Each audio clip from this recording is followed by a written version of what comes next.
Halo semuanya, selamat datang lagi di Panduan Tajwid kita. Hari ini, kita nggak bakal bahas teori kaku yang bikin ngantuk kayak baca buku teks ya. Ibaratnya, kita bakal membedah mesin akustik, sebuah mekanika menakjubkan yang bikin bacaan Al-Quran itu terdengar luar biasa indah. Yap, kita akan bahas tuntas soal hukum idgham mislain, yang merupakan bagian super penting dari hukum mim mati. Jadi, siapkan fokus kalian, karena panduan tajwid ini bakal bongkar rahasia di balik salah satu pelafalan paling mulus yang ada. Udah siap? Yuk, langsung kita mulai. Biar gampang, ini peta jalan kita hari ini. Pertama, kita kenalan dulu dengan makna idgham mislain. Terus, kita bahas kenapa dia punya 3 nama tapi maknanya cuma satu. Ketiga, kita ulas cara membacanya gimana. Keempat, kita langsung praktik pakai contoh di Al-Quran. Dan kelima, kita intip panduan visualnya langsung di mushaf. Oke, kita langsung masuk ke bagian pertama. Mengenal makna idgham mislain.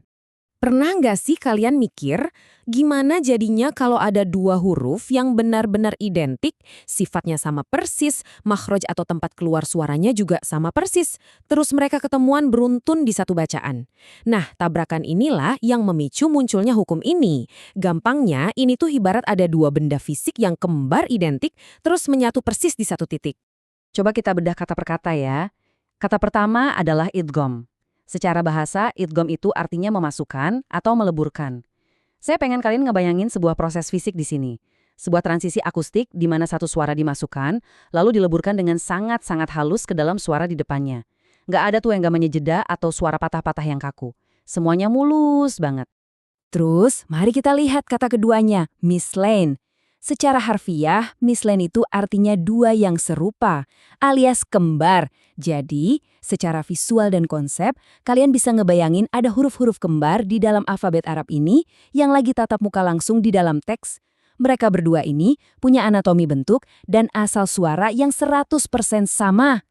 Nah, jadi poin pentingnya di sini adalah kalau kedua definisi harfiah tadi kita gabungin ke dalam istilah ilmu tajwid resmi, idgham mislain adalah proses meleburkan atau memasukkan suara mim mati, kita sebut aja mim yang nggak ada harokatnya ya, langsung ke dalam huruf mim berharokat di depannya, alias mim yang hidup.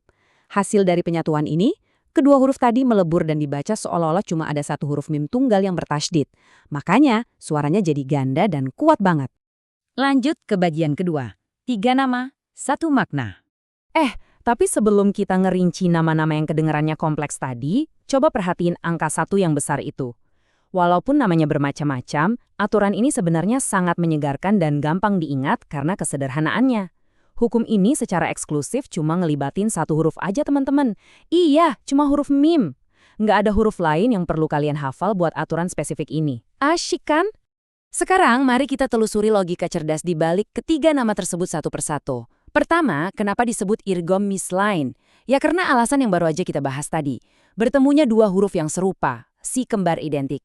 Kedua, disebut idgham mimi. Ini logis banget, karena huruf yang saling berinteraksi itu adalah sesama huruf mim. Nah yang ketiga, ini pendekatan yang paling anatomis. Idgham syafawi. Kenapa syafawi? Karena huruf mim itu keluarnya dari makhraj bibir, yang dalam bahasa Arab disebut syafa. Jadi penamaan ini benar-benar merujuk langsung pada anatomi fisik, di mana kedua bibir kita harus merapat-rapat buat ngeluarin suaranya. Masuk ke bagian ketiga. Cara membaca idgham mislain. Saya ngundang kalian buat mulai siap-siap ngebentuk mulut kalian nih, karena kita bakal langsung melatih 3 langkah koreografi pelafalan ini. Langkah pertama, peleburan. Kalian harus leburin suara mim pertama sepenuhnya ke dalam mim kedua. Langkah kedua, penahanan. Jangan buru-buru buka bibir kalian. Kalian harus tahan rapat di sana, ciptakan suara yang rangkap atau bertasydid. Dan langkah ketiga, nah ini yang seringkali paling krusial, dengung atau gunnah. Kalian harus secara aktif menahan dengungan sengau yang khas dan memuaskan itu selama persis 2 ketukan atau 2 harakat. Jadi ingat mekanismenya ya, leburkan, tahan rapat, dan dengungkan selama 2 ketukan.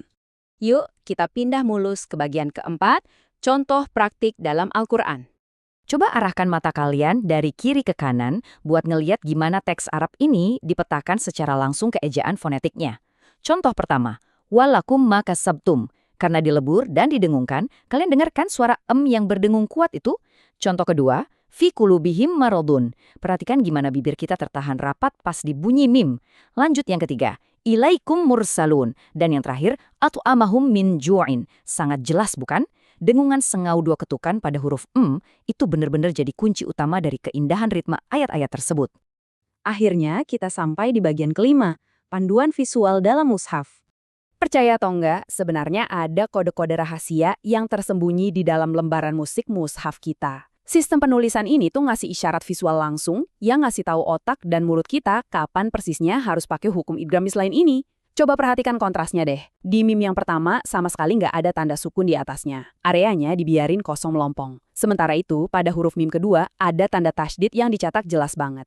Ingat ya, mau kalian pakai mushaf cetakan standar Indonesia atau cetakan Madinah sekalipun, ketiadaan tanda sukun dan penambahan tanda tasydid ini adalah sinyal visual universal yang seolah teriak ke kita. Leburkan sekalang dan dengungkan.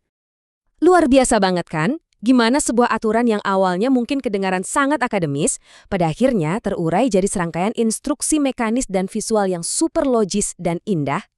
Nah, sekarang sebagai penutup, saya punya satu pertanyaan yang menantang buat kalian. Sudahkah kalian mengecek bacaan idgham mislain di tilawah kalian hari ini? Saya benar-benar nantangin kalian nih.